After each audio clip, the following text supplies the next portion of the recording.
진료실에서 되게 많이 듣는 질문 중에 하나가 애기 손발이 차가운데 괜찮나요? 특히 어린 아가들의 손발이 차가운 건 대부분은 정상이에요. 오히려 양말을 신기는 게 더 안 좋을 수도 있습니다. 안녕하세요. 평택 삼성드림 소아과 원장 김연경입니다. 이제 진짜 가을이 온 것 같아요. 꽤 많이 쌀쌀한데요. 애기들이 추워하지 않을까 걱정하는 부모님들이 많아질 시기인 것 같아요. 특히 이제 손하고 발이 차가워지면 다들 바로 막 양말 신겨야겠다, 손 차가워지면 손 싸게 해야겠다 이렇게 하시는 분들이 참 많거든요. 진료실에서 되게 많이 듣는 질문 중에 하나가 애기 손발이 차가운데 괜찮나요? 양말 안 신기면 감기 걸리지 않을까요? 이런 질문을 되게 많이 하시거든요. 그런데 사실 신생아들, 특히 어린 아가들의 손발이 차가운 건 대부분은 정상이에요. 오히려 양말을 신기는 게 더 안 좋을 수도 있습니다. 손발이 차다고 다 추운 게 아니고요. 이 시기에 애기들이 체온 조절 방식이 조금 달라서 그런 거거든요. 언제 괜찮은 건지, 언제는 병원에 가야 되는지 그 이유를 정확하게 설명을 해드릴게요. 결론부터 말씀드리면 신생아 손발이 차갑다고 해서 문제가 되는 건 아니에요. 대부분은 자연스러운 생리적인 현상이고요. 저는 사실 애기들 키울 때 손발이 차가운 거 아닌가 사실 만져본 적이 잘 없을 정도거든요. 성인들은 이제 끝까지 혈류가 잘 가지만 아가들은 태어났을 때부터 이 혈액순환이 완전하게 잘 발달되어 있지 않아요. 혈류가 잘 가지 않기 때문에 약간 차갑게 느껴지는 경우도 많고 색깔이 사실 푸르게 변하는 경우도 있거든요. 일반인들이 보시기에는 굉장히 무서운 소견일 수 있는데 소아과 의사들이 보기에는 신생아 시기에는 그렇게 파랗게 변해도 정상 소견으로 볼 수 있어요. 그만큼 애기들은 아직 그 기능이 미숙해서 이거는 병이 아니고 성장 중에 자연스러운 단계라고 생각하시면 됩니다. 그러니까 순환이 안 된다는 게 아니라 몸이 스스로 중요한 장기를 보호하기 위해서 먼저 중심부에 혈류를 집중을 시키는 이런 생리적인 반응이라고 생각하시면 돼요. 그래서 손발이 차갑게 느껴지더라도 몸의 중심 체온이 정상이라면 전혀 문제가 없습니다. 그럼 이런 현상들은 언제쯤 좋아질까요? 보통은 생후 3개월 전후 정도 되면은 점차 안정이 되거든요. 이 시기에는 심장 기능도 좀 더 강해지고 혈관의 수축 이완 조절도 조금씩 발달을 하기 때문에 손발로 가는 혈류량이 늘어나면서 조금 따뜻해지는 거를 느낄 수 있습니다. 그러면 그 부모 입장에서는 그 전까지는 그냥 그럴 수 있다 하고 지켜보면 되는 거군요? 그렇죠. 아기가 잘 먹고 잘 자고 표정이 편안하면 손발이 차가워도 괜찮은 거고요. 그리고 또 제가 항상 말씀드리는 건 그냥 체온을 재보시라 그래요. 중심 체온을 체크해서 체온 자체가 정상인 거면 걱정하실 필요가 없다. 이거는 아직 체온 조절이 미숙한 성장 과정이다. 이렇게 생각하시면 됩니다. 많은 부모님들이 이제 손발이 차면 애기 춥다, 덮어줘야겠다 이렇게 생각을 하시는데 실제로는 반대로 더워서 오히려 손발이 차가워지는 경우가 더 많아요. 이유는 단순한데요. 체온 조절 메커니즘 때문에 그래요. 애기가 덥다고 느끼면 몸의 중심 체온을 낮추기 위해서 오히려 손과 발의 혈관은 의도적으로 수축을 시키게 됩니다. 그러면 말초로 가는 피의 양은 줄어들고 그것 때문에 손발이 차가워지는 거예요. 그러니까 손발이 차갑다고 추운 게 아니라 오히려 더운 열을 식히기 위해서 차가워질 수 있는 거죠.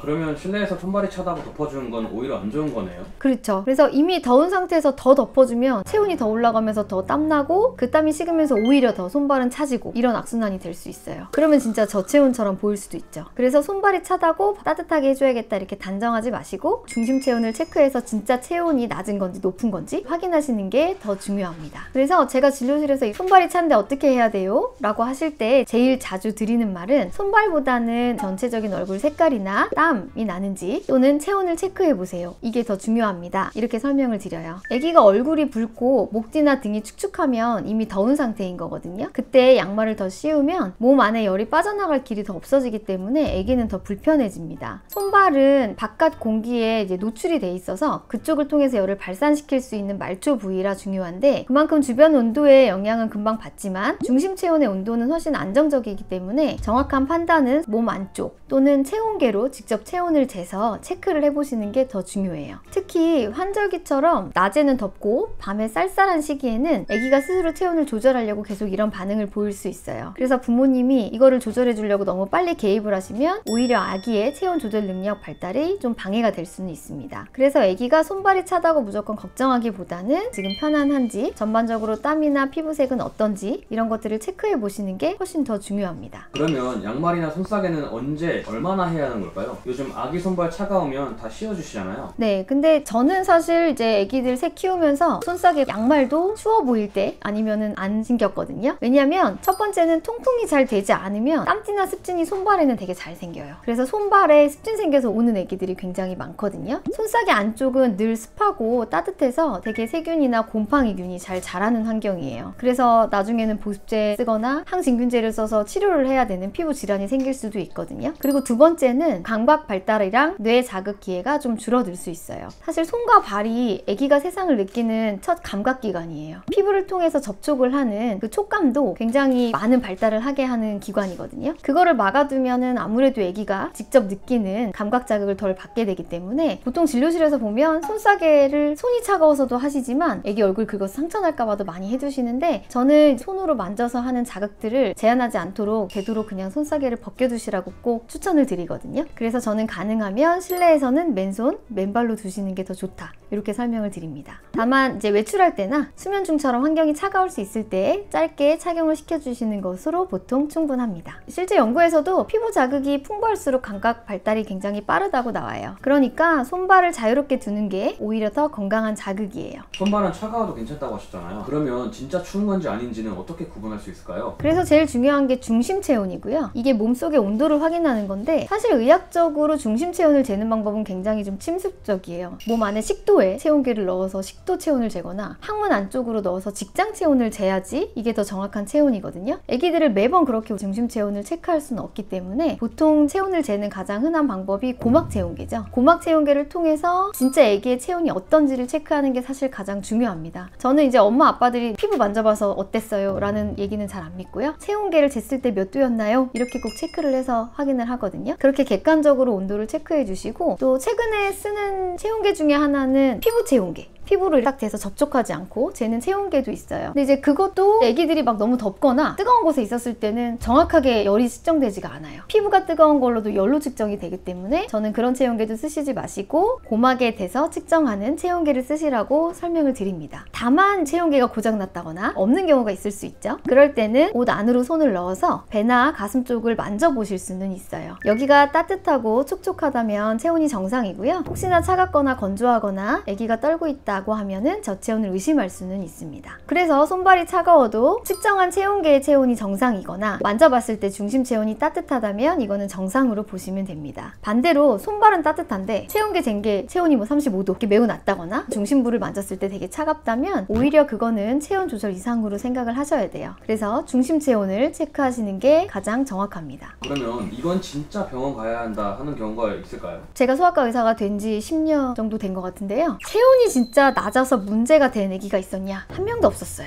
그래서 생각보다는 어머니들이 걱정하시는 것처럼 어젯밤에 우리 아기가 저체온이었어요. 괜찮나요? 다음날 진료실 와서는 멀쩡하거든요. 영하의 기온에 몇 시간 동안 밖에 있었던 경우가 아니면은 저체온 때문에 문제가 되는 경우는 굉장히 드물다. 대부분은 문제는 없다 라고 생각은 하셔도 됩니다. 그래도 예외적인 신호를 설명을 드리자면 손발뿐이 아니라 입술, 얼굴까지 매우 창백하거나 푸르게 변한다. 이거는 혈액순환이 단순히 이제 말초만 안 좋은 게 아니고 몸 전체의 산소 공급이 떨어지고 있다는 뜻이기 때문에 이거는 중심 체온이 떨어졌다는 의미일 수 있거든요. 신생아 같은 경우는 체온이 1도만 떨어져도 에너지 소모가 굉장히 커지고 저혈당 진행을 할 수 있기 때문에 이거는 좀 조심해서 봐주시면 더 좋습니다. 두 번째는 아기가 몸을 웅크리거나 바들바들 떨 때인데요. 몸을 떨기 시작한다는 거는 저체온증 초기일 수는 있어요. 몸을 따뜻하게 만들기 위해서 근육을 떨면서 열을 내는 건데요. 이때는 실내 온도를 좀 높여주고 담요를 덮어서 1-20분 정도 잘 지켜볼 수는 있습니다. 그래도 만약에 손발이 여전히 차거나 아기가 너무 축 처지고 매우 아파 보인다. 병원에 한번 오셔서 진료를 보시는 게 더 좋고요. 아이가 축 처지는 것도 중요하다고 하셨죠? 그렇죠. 그게 세 번째 신호인데요. 평소보다 힘이 없고 잘 울지도 않고 눈이 멍한 경우, 특히 신생아 같은 경우에는 그냥 우리 아기가 아파 보인다 정도도 사실 감염의 신호일 수 있기 때문에 그런 경우에는 병원에 내원을 해주시는 게 더 안전할 수 있습니다. 그러면 언제까지 집에서 지켜봐도 괜찮을까요? 근데 뭐 사실 이게 기준을 드리기는 조금 애매하긴 하지만 20에서 30분 정도 따뜻하게 해줘도 체온이 오르지 않고 또 아기가 계속 아파 보인다 라고 하면은 병원에 오시는 게 좋습니다. 그러면 반대로 열이 나는 상황에서도 손발이 차가울 때가 있잖아요. 그건 또 어떤 경우인가요? 그렇죠. 이게 진료실에서 사실 굉장히 많이 듣는 얘기예요. 어제 우리 애기가 열이 펄펄 났는데 손발이 너무너무 차갑더라고요. 이런 얘기를 굉장히 많이 하시거든요. 이때 꼭 설명을 드리는 게 몸의 중심 체온이 올라가기 때문에 몸의 체온 조절 중추에서는 온도를 내려야 된다라는 신호를 보내거든요. 그러면 말초에 있는 혈관들은 다시 수축을 하게 돼서 손발이 차지는 거예요. 그거는 열이 나는 것 때문에 안 좋거나 나쁜 상황이라서가 아니라 정상적인 체온 조절 과정이라고 생각하시면 됩니다. 아기가 만약에 굉장히 떨고 추워하고 오한이 있다고 하면 따뜻하게 덮어서 체온이 안정되도록 도와주는 게 우선이고요. 그 전에 해열제는 꼭 복용을 시켜주시는 게 좋고요. 그런데 만약에 떨지 않고 오한도 없다, 손발은 찬데 열이 나고 있다라고 하면 조금 시원하게 해주시는 게 체온을 좀 떨어뜨리는 데는 훨씬 더 도움이 될 수 있어요. 그리고 제일 중요한 건 사실 부모의 직감인데요. 오늘따라 뭔가 우리 애기가 아파 보인다, 안 좋아 보인다, 이거는 사실 의사보다도 어떤 때는 부모님의 느낌이 훨씬 더 맞거든요. 그런 경우에는 진짜 뭔가 있으니까 꼭 병원의 진료를 한번 보시는 게 더 좋습니다. 오늘 이거는 꼭 기억하셨으면 좋겠어요. 신생아가 손발이 차다고 해서 추운 것도 아픈 것도 아닙니다. 단순히 체온 조절이랑 혈액순환의 미숙한 성장 과정이니까요. 애기 손이 차다고 불안해하기보다는 아직은 어려서 그렇구나, 이렇게 편안하게 생각해 주시면 돼요. 잘 먹고 잘 자고 표정도 편하고 하면 건강하다는 신호입니다. 앞으로도 엄마 아빠들이 헷갈리기 쉬운 육아 정보들 제가 쉽게 정리해서 알려드릴게요. 혹시 오늘 영상이 도움이 되셨다면 구독과 좋아요, 알림 설정까지 꼭 부탁드립니다. 감사합니다.